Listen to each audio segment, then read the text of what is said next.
Hello everyone, and welcome to the MagM coloring book tutorials. We will be exploring the different coloring techniques you can use to bring your pencil crayon skills to the next level. You're going to need a set of pencil crayons. I suggest a set of 24 or more in order to give you the best variety in color, and of course a handy dandy sharpener. Gotta keep those pencils sharp. In today's video, we're going to be going over the technique to get that fur texture as we color the Kitten coloring book page. I'm going to need a color for the frame, the roses, the leaves, the background, and of course, the kittens. Starting with the kittens, I'm going to use 3 tones of warm gray. I'm using my own cats for inspiration on the colors. I'm also going to use a terracotta orange for one of the collars and a rich purple color for the bow tie. I'm also going to take a yellow color for the iris, which matches the color of my cat's eyes. I'm going to use the same yellow, possibly in the background. I'm going to choose 3 tones of brown for the frame, a pale, mid-tone, and dark tone. And I'm also going to be using a pale, mid-tone, and dark tone for my blue for my flowers. And 4 shades green for the leaves. Yes, 4. I want my brightest green to be a bit on the yellow side, and I'll explain that why later. I'm also going to make sure that my sepia and my white pencils are there for the shadows and highlights. Now that I have my colors, I'm going to map out where each color is going to go by lightly coloring the drawing. At this stage, I can still erase my colors and replace them with another, so that's why I do a light coloring in the beginning, because the pencil crayon is still erasable.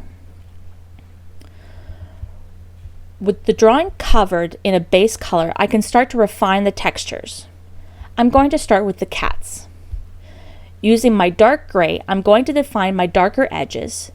To make sure that I can get that fur texture, I'm going to imagine I'm drawing each individual hair of the cat in the dark area. I'm going to concentrate around the ears, especially around the neck and around the eyes. I'm also going to define the highlights on the fur by using my white pencils on the highlighted areas in a similar fashion, imagining I'm drawing each individual hair. I'm also going to add a fur texture on the forehead that matches similar to my cat's, as well as around the eyes. I tried to add additional textures in the rest of the face, but I don't really like the way that it's looking. So I've erased everything I don't like, and I only kept the details that I did enjoy. I continue to layer the pale, mid, and dark grays, imagining I'm drawing each piece of hair, building the textures up slowly. I shift between one gray to the next, pretty fluidly. I'm also going to have one of my cats a little bit paler than the other, so the kitten in the foreground will be closer to white, and the one in the background will be closer to a dark gray.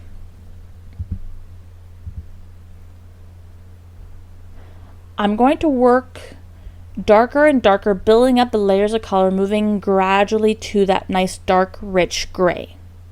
The reason I go slowly is to ensure that I'm not going too dark too fast. If we darken too quickly, erasing an area will be much harder because you may actually erase some of the details that you want to keep by accident. To help guide my texture, I'm using my actual cats to help me reference. And using reference images is always a good idea when you're doing something a little bit trickier like fur. Once the cats are finished, I can move on to the frame.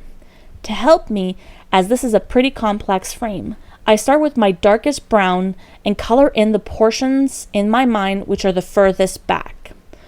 I fill them in completely without texture. This helps me to clarify things in the frame and will help determine which branches I want to add texture in. It also helps to create depth. With the dark sections completed, I go over where I'm going to place my highlights on the branches with my white. As this drawing is more complicated, I go over once again with my pale brown, pressing a little harder to cover the whole frame. Where I've packed in the white will stay a fairly bright brown. I then go into my midtones, placing the mid brown in the opposite side of each branch to highlight wherever the roses are above or wherever another branch is above it.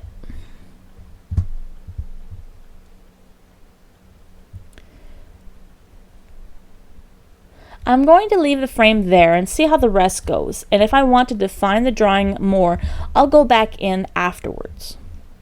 For now, I'm going to start coloring the roses. For the roses, I'm going to start with the darkest blue shade that I have and color in everywhere the petals are closest to the center of the flower and where the petals touch. Once all of my dark blue is done, I'm going to go over the highlights of the petals, so adding white at the very tips of the petals. Then, using my mid blue, I'm going to work my way up from the bottom of the petal, working my way up and actually switching over to my pale blue at the very top. I'm also finally going to blend the entire petal with my lightest blue from top to bottom and making sure that the tones gradually change over. At the end, I'll go over the dark tones with my navy once again just to darken and increase the contrast.